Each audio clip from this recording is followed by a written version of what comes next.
Hi, my smile's here.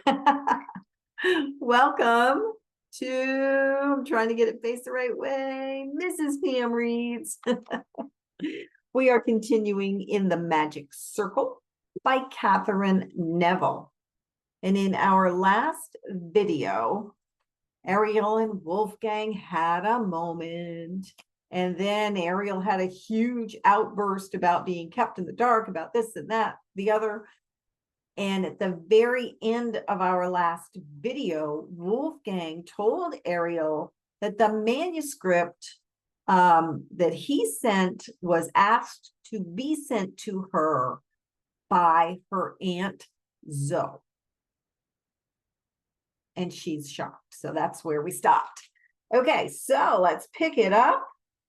And it says, I wondered about my compulsion to say holy S word all the time whenever anything startling or upsetting happened to me.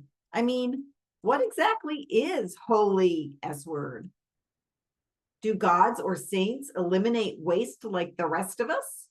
And furthermore, was I so creatively bankrupt that I could think of no more imaginative exclamation to use, even within the privacy of my own mind? But in my business, as I said, it was a way of life to make up witty sayings about waste, probably because the chore of constant cleanup after an ever expanding and ever more wasteful population living on this ever shrinking planet was in itself a pretty mind-boggling, depressing task to confront each and every day. So it was not unusual to be greeted, as I was, by Oliver that morning when I came into the office with a rousing round of the Tom Lehrer song Pollution, an industry favorite for phrases such as the breakfast garbage that you throw into the bay they drink at lunch in San Jose. Oliver was clicking his fingers like castanets as he spun around in his chair and caught sight of me. Oh, my blessed prophet Moroni, he cried. You do look like something the Argonaut dragged in, if you don't mind my saying so. What happened to you? Did you crash into a lamp post in your zeal to run down pedestrians yesterday? I ran into an avalanche in my zeal to get away from my life, I told him, knowing that the pickup of Wolfgang's government car would engender tongue wagging around the site anyway, when it was learned that we'd been off together skiing all day. And I'm sorry about what happened at the post office, Oliver. I'm just a bit crazy these days. An avalanche on your way from the post office to work? My, things must be picking up around here in the adventure department, Oliver said, standing up to help me solicitously to my seat. He settled my arm on the arm of the chair. But you never came into work all day. And when I got home last night at 7, your car was in the drive, and the whole house was dark and silent. Jason and I dined alone, wondering where you could possibly be. So Jason had wangled himself 2 dinners, one downstairs and another from Oliver's gourmet cat stockpile. What a little conifer. I wish he were human enough that I could put him to work on some of my problems. But I knew Oliver was waiting for an answer. I closed my eyelids and pressed my fingertips against the bandage above my throbbing eye. Then I opened them and looked at Oliver. I hope you haven't speculated with the budget for free-range chickens and farm-reared venison too, I commented. Oliver stared at me, his mouth wide open. You didn't, he gasped. You didn't actually spend the night with Dr. Hauser? Yes, I did, I said, but nothing happened. After all, with the kind of attention Wolfgang Hauser attracted, and in a town this size, everyone would know about it soon enough. Nothing happened, Oliver nearly screamed. He slammed the door shut and flung himself into his chair. Just what is that supposed to mean?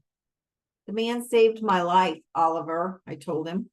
I was injured, as you see, and he brought me home. I was unconscious, so he stayed with me. I held my aching head. I think I need a new religion, said Oliver, standing up. The prophet Moroni doesn't seem too connected to the impulsive behavior of women.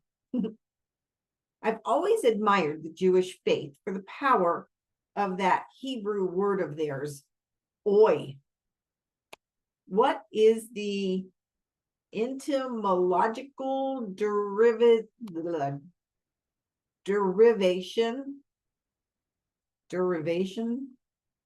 do you think?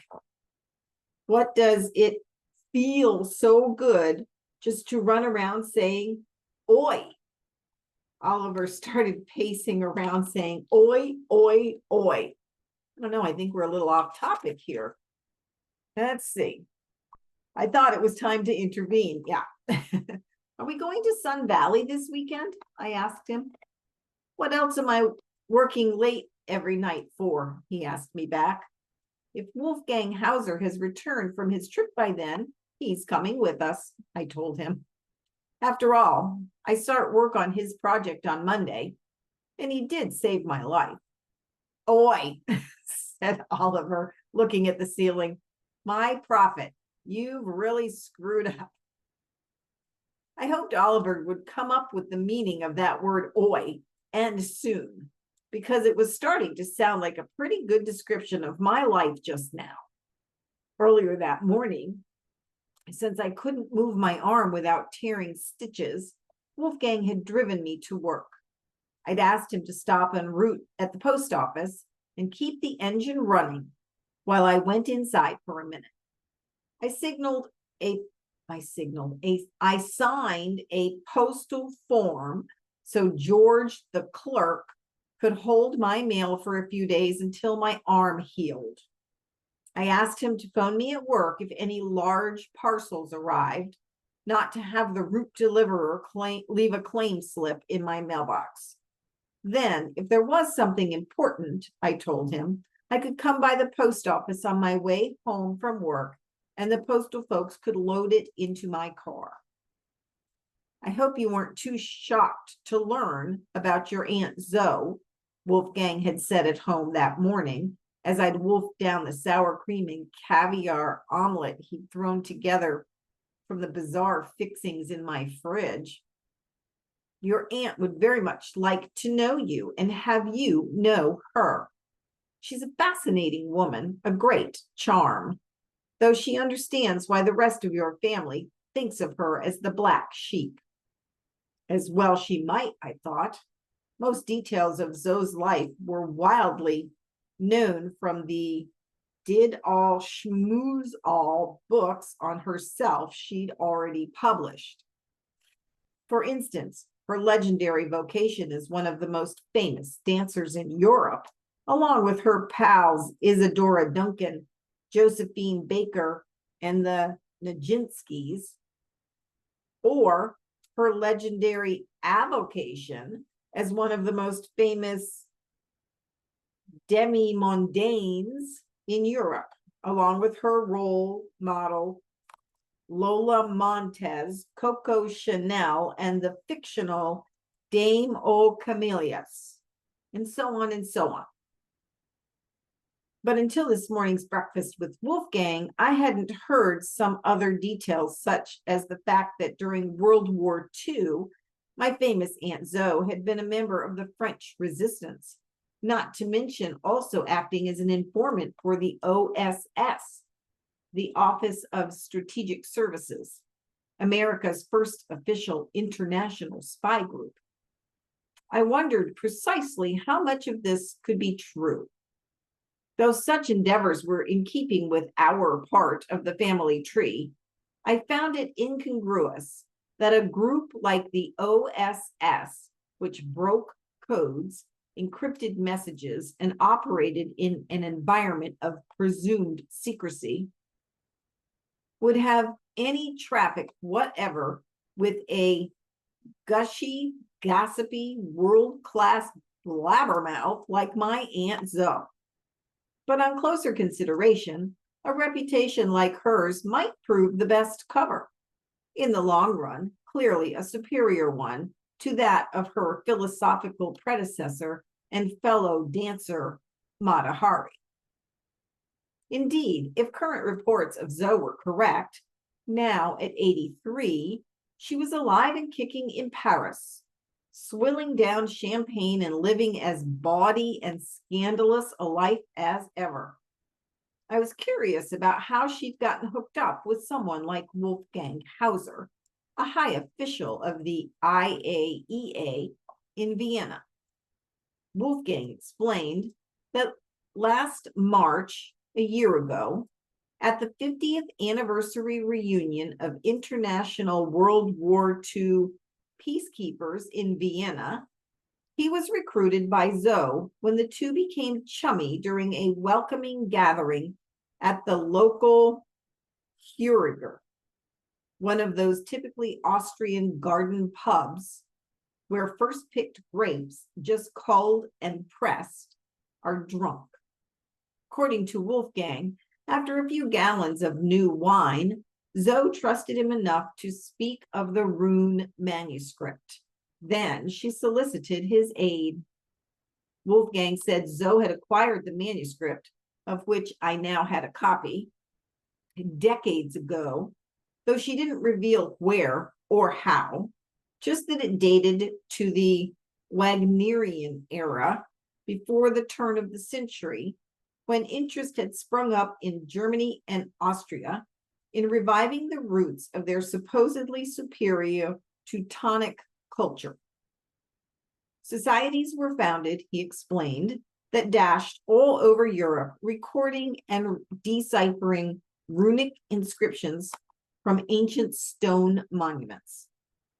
Zoe thought her document was rare and valuable, and that it might form some connection with the manuscripts Sam had inherited from Zoe's estranged brother, Ernest.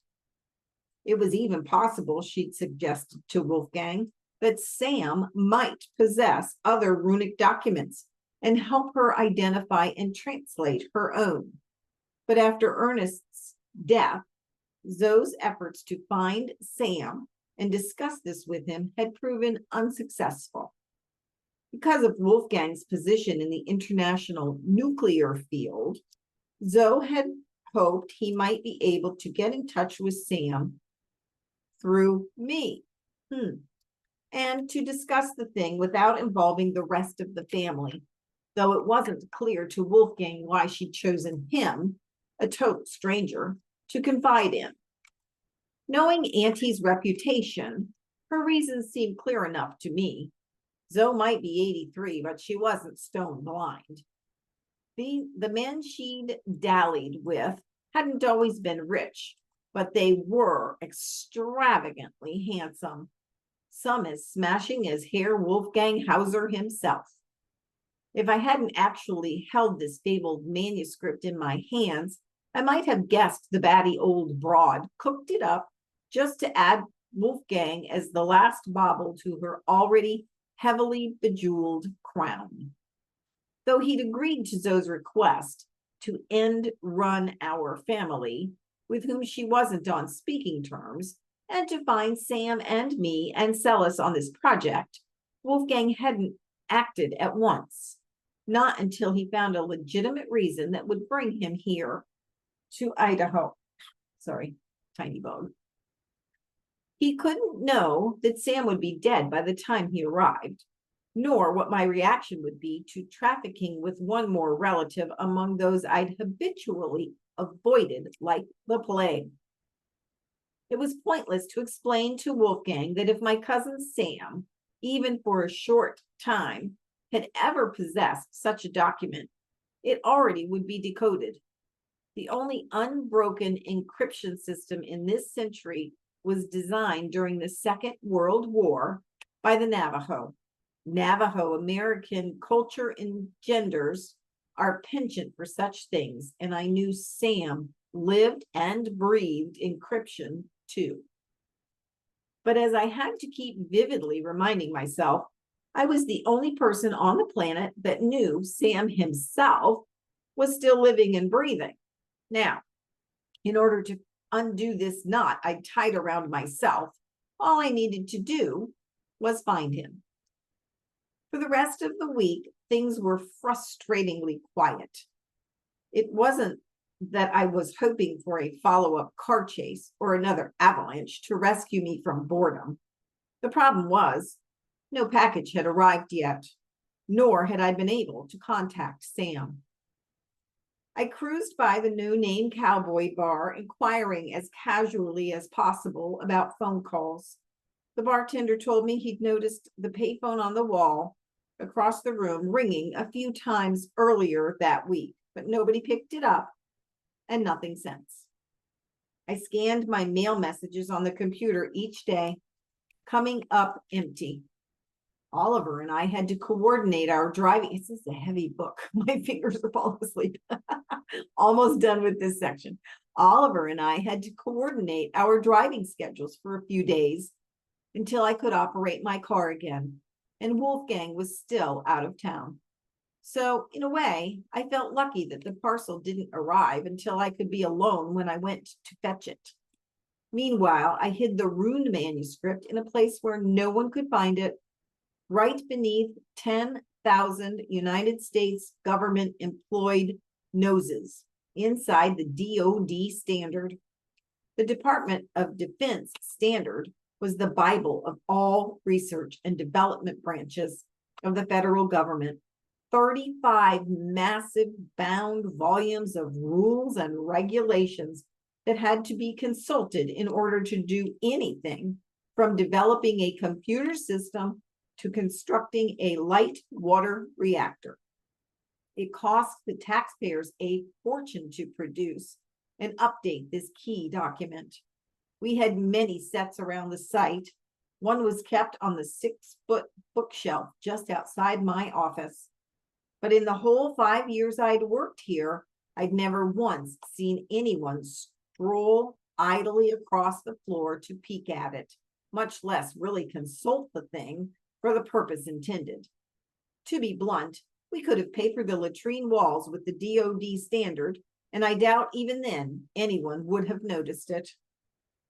I was the only one I knew who actually tried to read it, but once was enough. What I saw was less comprehensible than the revised Internal Revenue Service tax code, government service writing style par excellence. I was sure no one would find the ruined manuscript if I hid it in there. So on Friday, the first day I was able to drive myself to work, I stayed until after Oliver left the office. It didn't surprise him. We were off to Sun Valley at dawn, so any work I needed to finish before the weekend had to be done now. As soon as he left to get his things together for the trip, I started hauling volumes of my nearby set of the standard down from their shelves and unfastening the sliding bindings. I inserted a page of runes about every 40 or 50 pages along throughout the set. It was 10 o'clock when I'd finished. I felt lucky I hadn't hurt my arm, hefting those heavy binders for such a long time. As I sank into my desk chair to relax for a minute and collect my thoughts, I bumped the mouse pad on my desk. The test patterns that had been revolving on the screen vanished, and a clean screen came up, illuminating the half-darkened room. I stared at it, a symbol I'd never seen, like a giant asterisk, half filled the screen. And that is where we are going. Oh, sorry, bumped the table. That is where we are going to stop, because next video, I need to show you a picture in the book. So anyway, interesting stuff and boring manuscripts, I guess. All right, you guys, I hope you have a wonderful day, and I will see you next time. Bye.